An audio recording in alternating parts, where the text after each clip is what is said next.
Well, hello and welcome back. Tonight we're going to look at the Colt Model 1911. Now, what we're looking at here is we have one that's taken apart. That's a U.S. Navy contract, serial number 3100. So this is very early in development. It's not early enough, though, to show you the finish that these had on them, but I'll get into that in a minute. And then the other one we have over here is a U.S. Army model, number 6700 here, and both excellent examples of this early 1911 design. I'll set this other one down here. And anyway, the 1911, I think it's probably one of the most copied pistol designs in the world, and it's probably, arguably, one of the most famous pistol designs in the world, too. And as we know, it didn't happen overnight. In the way I've been building this series, we've been able to see the trials and everything that happened in the 11 years it took to develop this classic John Browning and Colt's design.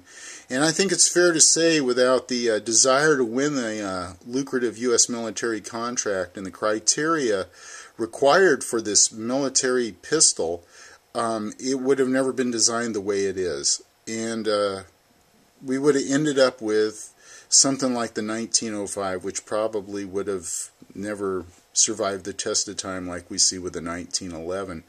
Now, as we know, this pistol has served as the official sidearm in the U.S. military from 1911 to 1985, and it's still used today by military units, law enforcement, and private citizens. Now, in 1907, the U.S. military pistol trials narrowed the field of competitors for the manufacture of this new .45 caliber automatic weapon to down to just Colt and Savage. And then it took 3 more years of intensive effort to refine their designs.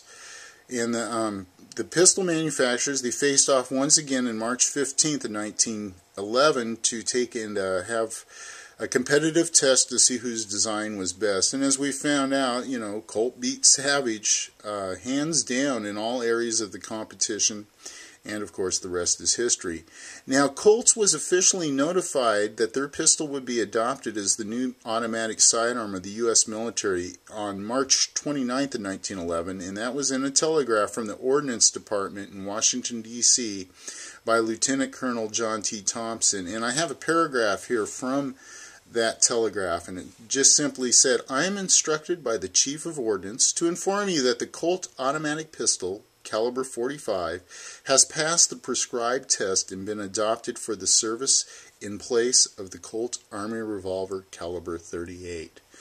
And then from there were some other things in the telegraph, and they wanted to know how soon 30,262 pistols and spare parts could be delivered.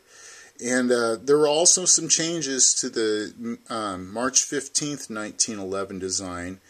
And they wanted a wider hammer on these for the ease of cocking, and they also wanted the frame strength increased. And that was a holdover from the November 10th, 1910 trials, where the frame cracked. They wanted to make sure that that was specified in the contract, because as we know, in the March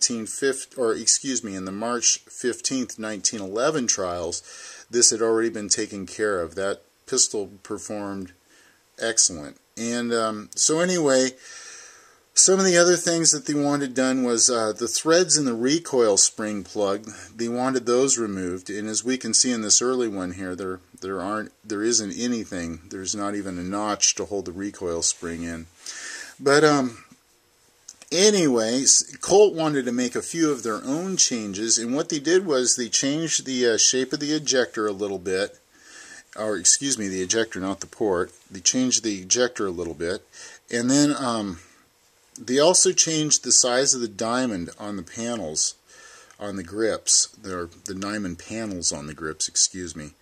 And they also changed the shape of the slide stop here a little bit, and evidently, I haven't seen it, but it was changed slightly from what it is there. And what else was done?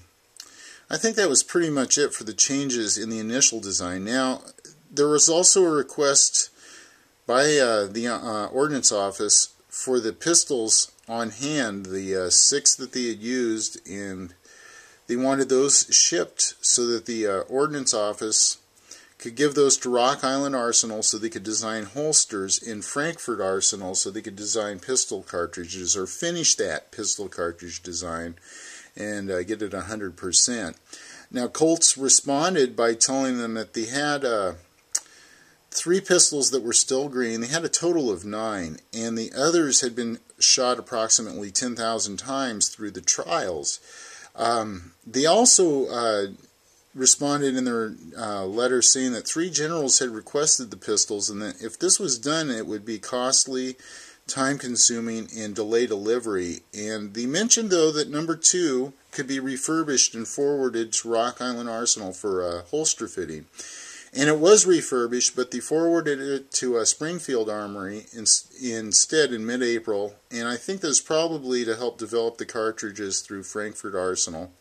But finally on August 17th, they sent that number 2 to Rock Island Arsenal to begin development of the holster. And the holster was designated as the Holster 45 caliber model of 1912. So there's a little footnote for you. And to give you some more ideas of the prices in 1911, the initial price to the government was $14.50 per pistol with just 1 magazine, and additional magazines could be purchased at 50 cents each.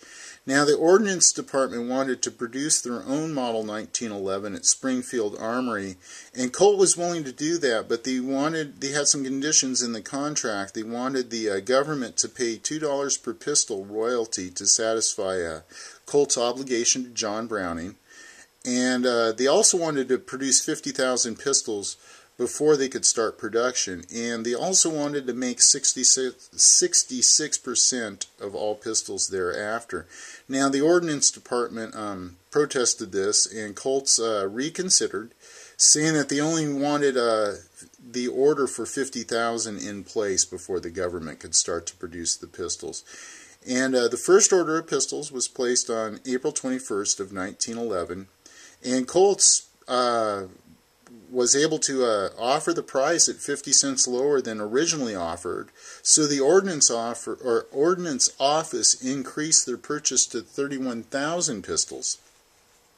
So the total of the order, with pistols, screwdrivers, and spare parts, was approximately $460,000. And then there was a formal contract signed on May 5th of 1911, and Colt's completed 51 pistols in 1911.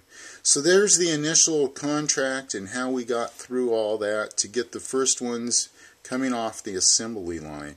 And in the next video I'm going to go ahead and take this pistol I have broken down here for cleaning. I haven't finished it yet, and while I've got it apart, I'll show you some of the early changes that were done in these, and some of the things that really distinguish that you've got a very early pistol outside, of course, of serial number.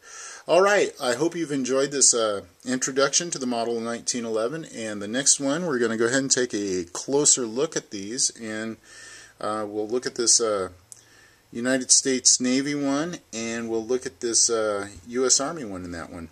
Alright, hey, thanks for tuning in. Hope you enjoyed the video, and have a good evening.